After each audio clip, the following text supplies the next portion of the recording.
మహాగణాధిపతయే నమః. ఓం గురుభ్యో నమః. ఓం శ్రీమాత్రే నమః.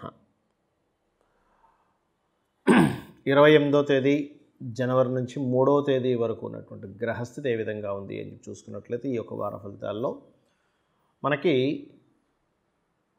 రవి మకర రాశిలోని, కుంభంలో శని, మీనరాశిలో రాహువు, కేతు వచ్చేసి మనకి కన్యా రాశిలో, మేషంలో గురు సంచారం జరుగుతుంది. మరియు అదేవిధంగా ధనస్సులో కుజ బుధ శుక్ర గ్రహాలతో ఉన్నటువంటి ఆ యొక్క బుధుడు 1వ తేదీ నుంచి మేషంలోకి ఎంటర్ అవుతుంది, మన మకరంలోకి ఎంటర్ అవుతున్నాడు. అదేవిధంగా చంద్రుడు సింహరాశి నుంచి తులారాశికి సంచరిస్తూ ఉంటాడు ఈ వారం రోజులు కూడా. మరి ఈ యొక్క గ్రహస్థితిని అనుసరించి ద్వాదశ రాశుల వారికి ఏ విధంగా ఉండబోతుంది అనేటువంటి విషయం, మరియు ఏ విషయాల పట్ల జాగ్రత్త వహించాలి, ఏ దేవతారాధన చేసుకోవాలి, దీంతోపాటు జాతక చక్రం కూడా లేనటువంటి వారు ఎటువంటి జాగ్రత్తలు తీసుకోవాలి, ఏ పని అవ్వాలంటే ఏ ఆరాధన చేసుకోవాలనే విషయం కూడా మనం తెలుసుకుందాం. మీనలగ్నము, మీనరాశి. మీనం వారికి చూసుకున్నట్లయితే ఇక్కడ మీనరాశిలో ప్రత్యేకంగా రాశినాథుడు 2వ స్థానంలో ఉన్నాడు. ధనస్థానంలో ఉన్నందుకు, రాశిలో రాహు ఉన్నందుకు మీకు ఈ వారం ఎక్కువగా గుర్తింపు, నీకంటూ గుర్తింపు రావడము, ఉద్యోగ సంబంధించిన అవకాశాలు, చాలా చక్కటి అవకాశాలు మీరు చేజిక్కించుకోవడం అనేటువంటి చాలా స్పష్టంగా గోచరిస్తుంది. అయితే ఇక్కడ కొంత గవర్నమెంట్ నుంచి అంటే లేదా గవర్నమెంట్ రిలేటెడ్, మెడికల్ రిలేటెడ్, ఆరోగ్య సంబంధించిన వాటికి సంబంధంగా కొంతవరకు ధనయోగం ఏర్పడము, కొంతవరకు ఈ తండ్రి గారి విషయంలో సహజంగానే మీన లగ్నం వారికి ఏంటంటే తండ్రితో కొంత కర్మ అనేటువంటిది కనెక్ట్ అయి ఉంటుంది. సో ఈ తండ్రి గారికి సంబంధించిన విషయంలో ఈ చిన్న చిన్న ఘర్షణలు ఏర్పడుతుంటాయి. కాబట్టి ఈ విషయంలో కొంత జాగ్రత్తగా ఉండండి. బికాజ్ ఆఫ్ రవి పాపకర్తరిలో ఉన్నాడు లాభస్థానంలో. అంటే వాళ్ళ నుంచి మీరు ఏదైనా ఎక్స్పెక్ట్ చేసింది రాకపోవడం వల్ల మీ ఇద్దరి మధ్యన ఘర్షణ వస్తూ ఉంటుంది. అలాగే మరొక విషయం ఏంటంటే కొంత ఫ్రెండ్షిప్స్, అంటే కొంతమందితో స్నేహ సంబంధించిన విషయాల్లో కొంత జాగ్రత్త వహించండి.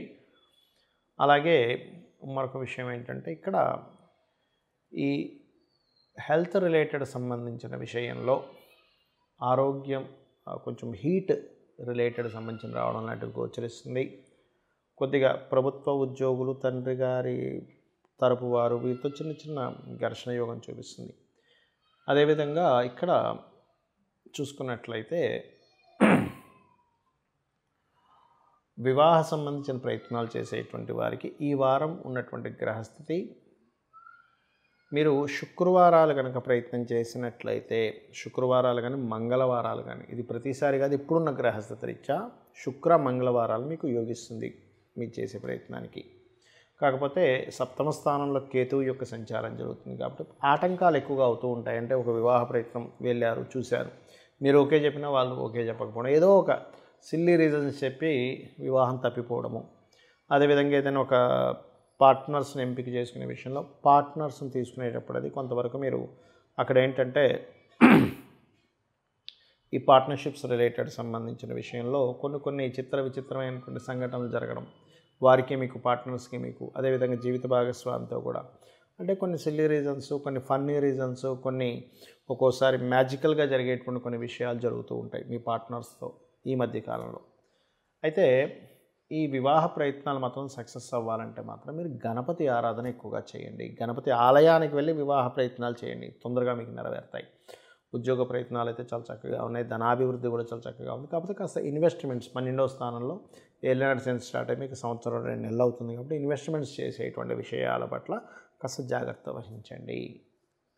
మీరు చేయవలసిన దేవతారాధన రాజరాజేశ్వరి అమ్మవారి యొక్క ఆరాధన చేయండి, అన్ని విధాలా బాగుంటుంది. మరి జాతచక్రం లేని వాళ్ళకి, వాళ్ళు ఏదైనా ఒక పనిలో ముందుకు వెళ్ళాలి అంటే ఏం చేయాలి? ఉదాహరణకి ప్రమోషన్స్, ఉద్యోగ సంబంధించిన విషయంలో, అంటే మీరు చేసే ఉద్యోగంలో ప్రమోషన్స్ విషయంలో చాలా బాగా రావాలి అంటే సూర్యుడిని చూస్తూ విష్ణు సహస్రనామాలు చదువుకోండి. అదేవిధంగా మీరు ఏదైనా ఒక ఫుడ్ రిలేటెడ్, ట్రాన్స్పోర్ట్ రిలేటెడ్ సంబంధించినటువంటి జాబ్స్లో ఉన్నారు, మానసికంగా ఇబ్బంది ఎక్కువగా ఉంది అని అనుకునేటువంటి వారు, ఏ రాశి వారు అయినా సరే గుర్తుపెట్టుకోండి, గణపతిని స్మరించండి. ఉదయాన్నే నిద్రలేచి, ఇప్పుడున్నటువంటి గ్రహస్థితి ఎంత గణపతిని స్మరిస్తే అంత బాగుంటుంది.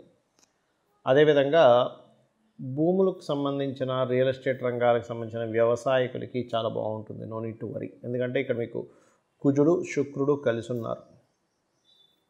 ఓకే.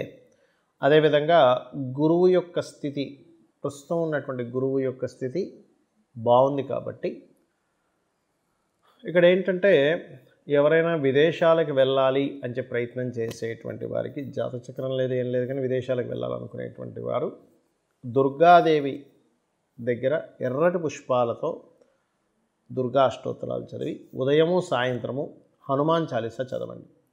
ఇవి చేయడం ద్వారా ఏమవుతుందంటే మీరు ఏదైతే విదేశాలకు వెళ్దాం అనుకుంటుంటారో ఆ యొక్క వెళ్ళేటువంటి ప్రాసెస్ ఏదైతే ఉందో కాస్త ముందుకు కదులుతుంది.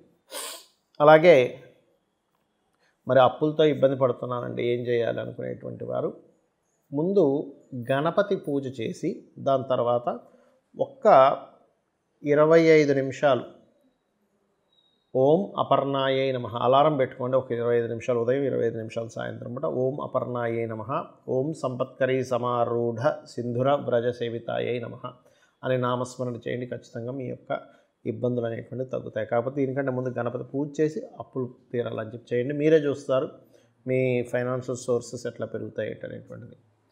ఇక మనం ఇప్పుడు చెప్పుకునేటువంటి వార ఫలితాలు, మాస ఫలితాలు వీటికంటే కూడా మీ జన్మజాతకం చాలా ముఖ్యమైనటువంటిది. మీ జన్మజాతకంలో మీరు పాస్ట్ లైఫ్లో చేసినటువంటి కర్మల ఆధారంగా ఇప్పుడు గ్రహాల స్థితి పొందుంటాయి.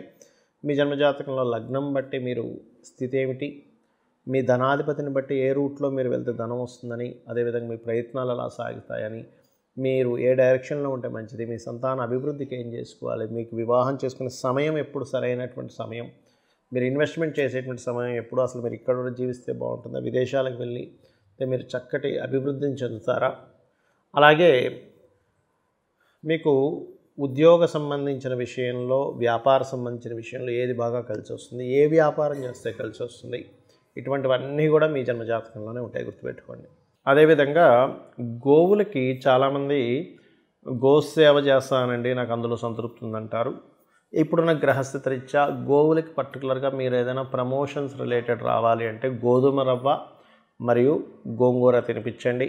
వివాహం కోసం ప్రయత్నం చేస్తున్నామండి కానీ అవ్వట్లేదు అనుకునేటువంటి వారు ఇప్పుడున్న పరిస్థితి రీత్యా మీరు మినుములతో చేసినటువంటి పదార్థం ఏదైనా గుండ్రటి పదార్థాలు మరియు గ్రాసము కలిపి తినిపించండి. అదేవిధంగా ఉద్యోగం కోసం ఎక్కువ ఇబ్బంది పడుతున్నామండి, ఉద్యోగం రావట్లేదు అనుకునేటువంటి వారు ప్రస్తుతం ఉన్నటువంటి గ్రహస్థితి రీత్యా చూసుకుంటే గోధుమ రవ్వ బెల్లము రెండు కలిపించి తినిపించండి. మరి ఫైనాన్షియల్ గ్రోత్ కావాలి అనుకునేటువంటి వారు ఇప్పుడున్న గ్రహస్థితి రీత్యా మీరు తీపి చపాతీలు అంటే తేనె పూసినటువంటి నూనె వేయకుండా కాల్చిన చపాతీలకి తేనె పూసి ఒక 3 చపాతీలు ప్లస్ దాంతోపాటు క్యారెట్స్ తినిపించండి. దీని ద్వారా ఏమవుతుందంటే అంటే మీకు కొంతమందికి ఈ నవగ్రహ టెంపుల్స్ కానీ లేకపోతే ఇట్లాంటివి కొంచెం దగ్గరగా ఉండవు, గోశాలకి గోవు దగ్గరికి వెళ్ళి చేయాలనిపిస్తూ ఉంటుంది. అటువంటి వారు ఈ యొక్క పరిహారం చేసుకోవడం ద్వారా చాలా చక్కటి ఫలితాలు మీరు పొందుతారు. మరి మన జన్మజాతకంలో ఇవన్నీ ఉంటే మనం ఎందుకు గోచార ఫలితాలు చూస్తున్నాము అంటే మన నిర్ణయాలకి బయట ఉండేటువంటి వాతావరణం కూడా సహకరించాలి. అంటే మనం ఒక నిర్ణయం తీసుకున్నాం ఒక దగ్గరికి వెళ్ళాలని, కానీ బయట ట్రాఫిక్ జామ్ ఉందనుకోండి వెళ్ళలేము, కాబట్టి కొంచెం ముందుగా బయలుదేరుతాం, లేకపోతే ఇంకో రూట్ వెతుక్కుంటాం. అలాగే ఇప్పుడు ఉండేటువంటి గోచార ఫలితాలు ఏమిటంటే ఇప్పుడు ఉన్నటువంటి పరిస్థితి, ఈ రోజున్న పరిస్థితి లాంటిదన్నమాట. ఇక మనం ఇప్పుడు చెప్పుకునేటువంటి వార ఫలితాలు, మాస ఫలితాలు వీటికంటే కూడా మీ జన్మజాతకం చాలా ముఖ్యమైనటువంటిది. మీ జన్మజాతకంలో మీరు పాస్ట్ లైఫ్లో చేసినటువంటి కర్మల ఆధారంగా ఇప్పుడు గ్రహాల స్థితి పొందుంటాయి.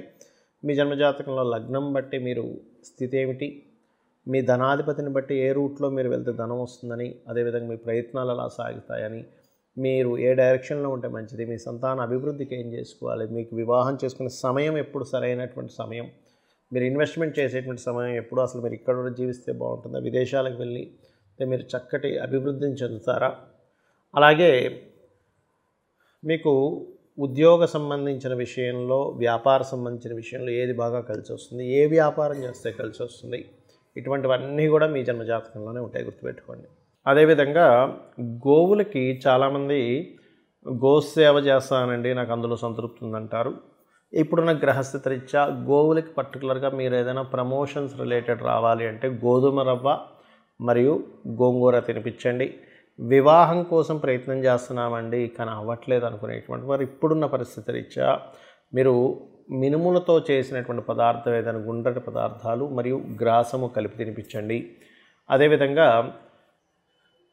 ఉద్యోగం కోసం ఎక్కువ ఇబ్బంది పడుతున్నామండి, ఉద్యోగం రావట్లేదు అనుకునేటువంటి వారు ప్రస్తుతం ఉన్నటువంటి గ్రహస్థితి రీత్యా చూసుకుంటే గోధుమ రవ్వ బెల్లము రెండూ కలిపించి తినిపించండి.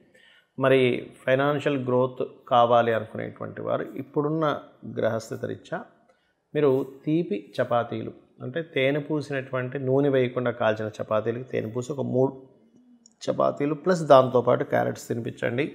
దీని ద్వారా ఏమవుతుందంటే అంటే మీకు కొంతమందికి ఈ నవగ్రహ టెంపుల్స్ కానీ లేకపోతే ఇట్లాంటివి కొంచెం దగ్గరగా ఉండవు, గోశాలకి గోవు దగ్గరికి వెళ్ళి చేయాలనిపిస్తుంటుంది. అటువంటి వారు ఈ యొక్క పరిహారం చేసుకోవడం ద్వారా చాలా చక్కటి ఫలితాలు మీరు పొందుతారు. మరి మన జన్మజాతకంలో ఇవన్నీ ఉంటే మనం ఎందుకు ఈ గోచార ఫలితాలు చూస్తున్నాము అంటే మన నిర్ణయాలకి బయట ఉండేటువంటి వాతావరణం కూడా సహకరించాలి. అంటే మనం ఒక నిర్ణయం తీసుకున్నాం ఒక దగ్గరికి వెళ్ళాలని, కానీ బయట ట్రాఫిక్ జామ్ ఉందనుకోండి వెళ్ళలేము, కాబట్టి కొంచెం ముందుగా బయలుదేరుతాం, లేకపోతే ఇంకో రూట్ వెతుక్కుంటాం. అలాగే ఇప్పుడు ఉండేటువంటి గోచార ఫలితాలు ఏమిటంటే ఇప్పుడు ఉన్నటువంటి పరిస్థితి ఈ రోజున్న పరిస్థితి లాంటిదన్నమాట. కాబట్టి ఇవి తెలుసుకుంటూ మీ యొక్క జీవితాలని ఆనందమయం చేసుకుంటారని, ఆ లలితాంబిక అమ్మవారి యొక్క అనుగ్రహము, ఆ పితృదేవతల అనుగ్రహం మీరు పరిపూర్ణంగా పొందాలని మనస్ఫూర్తిగా కోరుకుంటూ శ్రీమాత్రే నమః.